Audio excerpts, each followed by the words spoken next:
আসসালামু আলাইকুম রহমতুল্লাহ বারাকাতু। আমার সকল দিন ভাই বোনেরা, দীর্ঘ অনেক দিন কথা বলতে পারি না ব্যস্ততার কারণে।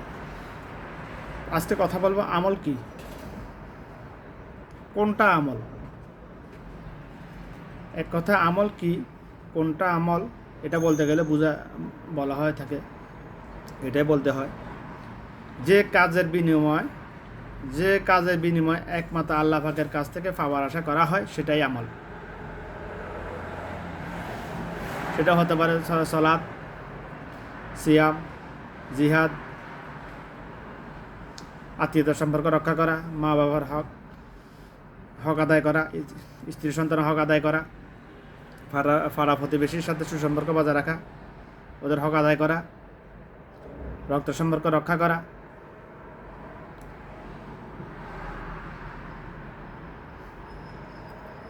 যে কোনো কিছু হতে পারে। যে কাজের বিনিময়ে একমাত্র আল্লাহ পাকের কাছ থেকে পাওয়ার আশা করা হয়, সেটাই আমল। শুধু সলাৎ সিয়াম এটা আমল নয়, সুন্নাহ সম্মতভাবে। সুন্নাহ মানে কি? রাসূল সাল্লাল্লাহু আলাইহি সাল্লামের প্রদর্শিত নিয়ম মেনে, অর্থাৎ যে কাজ আল্লাহ রাসূল, আমরা দৈনন্দিন জীবনে যা কিছু করতেছি, আল্লাহ রাসূল সাল্লাল্লাহু আলাইহি সাল্লাম এটুকু করা নাই, সব কিছু করেছেন। সাহাবীরা কি করেন নাই? সবাই করেছেন। ওনারা কি বিবির সাথে শোন নাই? ওনারা কি আত্মীয় সংসার দুনিয়া দিয়ে করেন না? ব্যবসা বাণিজ্য করেছেন না? রাষ্ট্র পরিচালনা করেছেন না? সব কিছু করেছেন। যে কাজ রাসূল সাল্লাল্লাহু আলাইহি ওয়াসাল্লামের প্রদর্শিত নিয়ম অনুযায়ী করা হয়, সেটাই হলো আমল।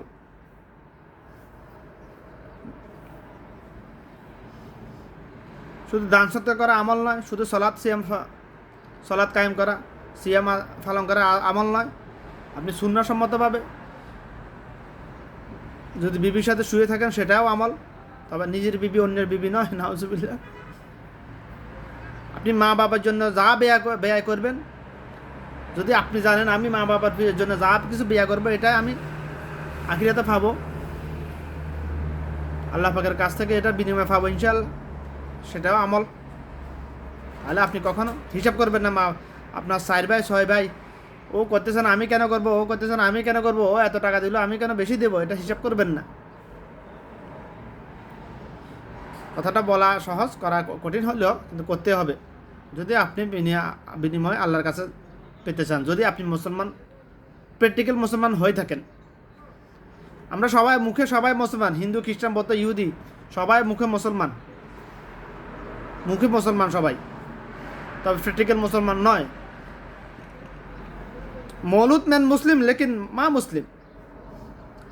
আমরা মুসলমানের ঘরে জন্মগ্রহণ করেছি, কিন্তু আমরা মুসলমান নয় বেশিরভাগ। আমরা কর্মগতভাবে মুসলমান নয়, প্র্যাকটিক্যালভাবে মুসলমান নয়। আমরা দুনিয়াবি ফাস্টফুডে জন্ম নিবন্ধন কার্ডে, আইডি কার্ডে আমরা মুসলমান, কিন্তু আল্লাহর কাছে যে দপ্তর আছে আমাদের প্রত্যেকের নামের উপর, নামে নেক আমল বদ আমল লিখার জন্য যে দপ্তর আছে, সেই দপ্তরে আমরা মুসলমান নয়। মুসলমান হতে হলে কী করতে হবে? তাওহীদ এবং রিসালাতের উপর পরিপূর্ণ ঈমান আনতে হবে, এবং জাগতিক হারামকে সেইরূপ হারাম মনে করতে হবে, যেরকম হারাম মনে করতেছে পৃথিবীর সকল মুসলমান নামধারী আদম সন্তান শূকর এবং কুকুরের গোশতকে। সেই হলো মুসলমান। যে এই কথার পরিপ্রেক্ষিতে যে মুসলমান হতে পারবে, সে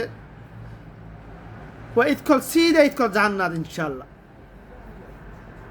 আল্লাহুম্মা হাসিবনি হিসাবা ইয়াসিরা, তার জন্য এই হাদিসটা প্রযোজ্য হয়ে যাবে ইনশাআল্লাহ হাসরের দিন। আল্লাহ রাসূল সাল্লাল্লাহু আলাইহি ওয়াসাল্লাম এই দোয়াটা বেশি বেশি করতেন। লাইলাতুল কদরের রাতে করতেন। এই দোয়াটা শুধু কদরের রাতের দোয়া নয়, এটা সারা জীবনের দোয়া। এটা, হে আল্লাহ তুমি আমার জন্য হিসাবটা সহজ করে দিও। আল্লাহ পাক যদি হিসাব সহজ না করে দেয়, কারণ পৃথিবীর কোনো আদম সন্তান আমল দিয়ে জান্নাতে যেতে পারবে না আল্লাহ পাকের রহমত ব্যতীত। আল্লাহ পাক যদি ধরে, আপনি বালিগ হওয়ার জন্য একটা ফর একটা দাড়ি ছিঁড়ে ফেলেছেন, সেটার জন্য যদি ধরে যথেষ্ট জাহান্নামে যাওয়ার জন্য, নাউজুবিল্লাহ। আল্লাহ যদি আপনাকে ধরে যে তোকে আমি চোখ দিয়েছি দেখার জন্য, ভালো মন্দ জাস্টিফাই করার জন্য, দেখে তুই চোখ দিয়ে জেনা করেছিস, এটাই যথেষ্ট, জাহান্নাম ওয়াজিব হয়ে যাবে জন্য, নাউজুবিল্লাহ। এই জন্য আল্লাহুম্মা হাসিবনি হিসাবা ইয়াসিরা, যেহেতু চোখ দিয়েছে দৃষ্টি তো যাবে এদিক সেদিক, একবার যাওয়া যায় যাচ্ছে, তার মানে এনে একবার যেহেতু গেছে তাকিয়েই থাকলাম, হারাম দেখতেই থাকলাম, টেলিভিশনের দিকে একবার যেহেতু চোখ গেছে তাকিয়েই থাকলাম আমি, না নাউজুবিল্লাহ, এই শয়তানি ফেরকাবাজি করে পার পাওয়া যাবে না, পার পাওয়া যাবে না। তো মুসলমান কাকে বলে এটাও আমি বলেছি আমি সংক্ষেপে। কে মুসলমান, কার জন্য সেই হাদিসটা প্রযোজ্য হবে?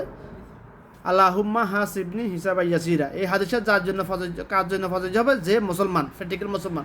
মুসলমানকে সেটা আমি বলেছি, সেটা আমি বলেছি। ইবাদত কোনটা সেটাও বলেছি, আমল কোনটা বলেছি। যে কাজের সাথে সুন্নাহ আছে সেটাই আমল, যে কাজের সাথে সুন্নাহ নাই সেটাই বেআমল, হোক সেটা সলাৎ, সিয়াম, জাকাত, হজ, জিহাদ, যেটাই হোক না, যদি সুন্নাহ না থাকে সেটা আমল নয়। হয়তো ফরজটা আদা হয়ে যাবে, আপনি লোক দেখানো জাকাত আদায় করলেন, ফরজটা হয়তো আদা হয়ে যাবে, কিন্তু এটা বিনিময় পাবেন না। আপনি লোক সলাৎ আদায় করলেন, তবে বলে আবার সলাৎ কীভাবে লোক দেখানো হয়? হয়, অবশ্য হয়, সলাৎ লোক দেখানো হয়। কীভাবে হয় ব্যাখ্যা দিতে গেলে অনেক সময়ের ব্যাপার, ওদিকে গেলাম না আমি। সিয়ামর লোক দেখানো হয়, দান সত্তা তো এখন লোক দেখানোই, এই সোশ্যাল মিডিয়ার যুগে, এই শয়তানের হাড্ডি মোবাইল, এটা এই শয়তানের হাড্ডির যুগে দান সত্তা তো লোক দেখানো আছেই। বেশিরভাগ মানুষ আমলের সুরতে লোক দেখানো এবাদতের কারণে জাহান্নামে যাবে, নাউজুবিল্লাহ। অর্থাৎ এবাদতমূলক লোক দেখানো যে কোনো কাজের শিরিকের অন্তর্ভুক্ত।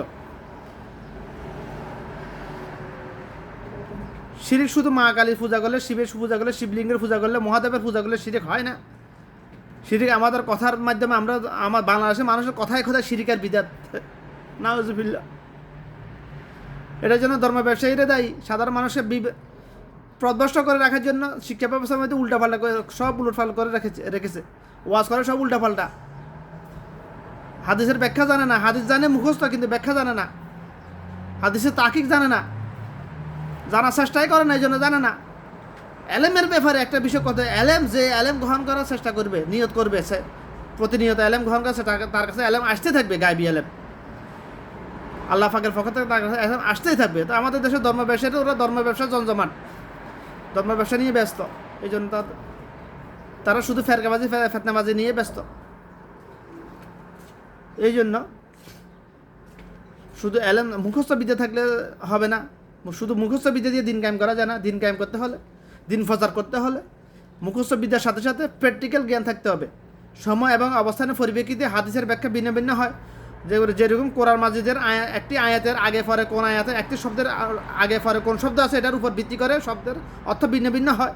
হাদিসের ক্ষেত্রে একই রকম, যেমন কোরআন মাজিদ যার কাছ থেকে আসছে, হাদিস তার কাছে আসছে, হয়তো আল্লাহ পাকের কাছ থেকে আসছে। তো আশা করি কথাগুলো বোঝার চেষ্টা করেছি। আমল করুন সেইভাবে যেভাবে আমাকে করতে দেখেছেন। আল্লাহ রাসূল সাল্লাল্লাহু আলাইহি ওয়াসাল্লাম বলছেন, সল্লু কামা রাআইতুমুনি ওয়াসাল্লি, নামাজ পড়ো সেইভাবে যেভাবে আমাকে পড়তে দেখেছো। এটা হাদিসটা শুধু নামাজের প্রসঙ্গে হাদিসে আল্লাহ রাসূল সর্বপ্রথম বলেছেন, তবে এই হাদিসটা মানব জীবনের প্রত্যেক কাজের সাথে ফিট। সলাৎ আদায় করে সেইভাবে যেভাবে আমাকে পড়তে দেখেছো, যে জাকাত আদায় করে সেইভাবে যেভাবে আমাকে আদায় করতে দেখেছো, হজ পালন করে সেইভাবে যেভাবে আমাকে পালন করতে দেখেছো, আত্মীয়তার সম্পর্ক রক্ষা করে সেইভাবে যেভাবে আমি পালন করতে বলেছি, মা বাবার হক আদায় করে যেভাবে আমি পালন করতে বলেছি। করে তো দেখাতে পারেন না, মা বাবা ছিলেন না, উনি এতিম ছিলেন, বলে গেছেন এভাবে করো। স্ত্রী সন্তানের হক আদায় করা সেইভাবে যেভাবে আমি করতে বলেছি, করে দেখিয়েছি। সমাজসেবা করা সেইভাবে যেভাবে আমি করে দেখিয়েছি। উনি সমাজসেবা করেন না, নবুয়তের পূর্বে ওনার সংগঠন ছিল হিলফুল ফুজুল। আল্লাহ রাসূল মানে ছোটোবেলা থেকে, অর্থাৎ একটা নিজস্ব বয়সের পরে উনি একটা সংগঠন তৈরি করেছেন হিলফুল ফুজুল, মানুষের ন্যায্য অধিকার প্রতিষ্ঠা করার জন্য, হক প্রতিষ্ঠা করার জন্য। নবুয়তের পূর্বে আল্লাহ তাকে কীভাবে কন্ট্রোল করেছেন, শিক্ষা দিয়েছেন অটোমেটিকলি, গায়বীভাবে।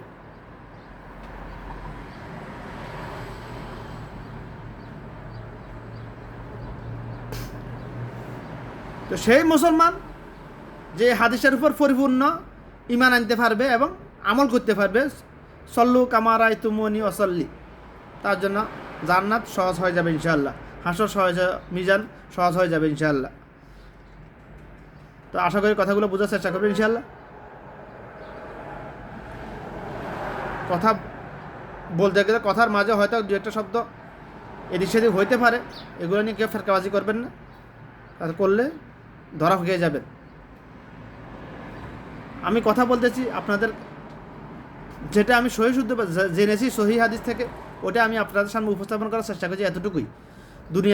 দুনিয়াবি কোনো উদ্দেশ্যের নয়, দুনিয়াতে এটার বিনিময় পাওয়ার আশায় নয়। কারণ আমার কলবের খবর তো আপনারা জানেন না, এটা তো আমাকে আল্লাহ পাক জানে। আমার কলবের খবর আমার চাইতে ভালো জানে আমার আল্লাহ পাক, মালিক। আপনারা জানেন না, সেজন্য ফেরকাবাজি করবেন না। এই তো এই কথাটা এই মাঝখানে এই জন্য বলেছি, আমাকে অনেকে বলেছে তুমি বিয়ে ব্যবসা করছিস না, বুঝবিল্লা। কারণ আমার দৃষ্টিতে বিয়ে ব্যবসাটাই হারাম। 1999 জনের বিয়ে ব্যবসাটাই হারাম, সোশ্যাল মিডিয়ার যুগে হারাম। ব্যাখ্যা দিতে গেলে সময়ের ব্যাপার, অন্য দিন দেবো ইনশাআল্লাহ প্রয়োজন বোধ হলে। তো কথা এখানে শেষ করলাম। কথাগুলো বোঝার চেষ্টা, শুরু থেকে শেষ পর্যন্ত শুনবেন ইনশাআল্লাহ, বোঝার চেষ্টা করবেন, কথাগুলো হাদিসের সাথে মিলিয়ে দেখবেন, অবশ্যই পালন করার চেষ্টা করবেন ইনশাআল্লাহ। আল্লাহ সবাইকে কথাগুলো বোঝার তৌফিক দান করো। আমা তৌফিক ইল্লা বিল্লাহ, আউযু বিল্লাহি মিনাশ শাইতানির রাজিম। রব্বি জিদনি ইলমা, লা হাওলা ওয়া লা কুওয়াতা ইল্লা বিল্লাহ।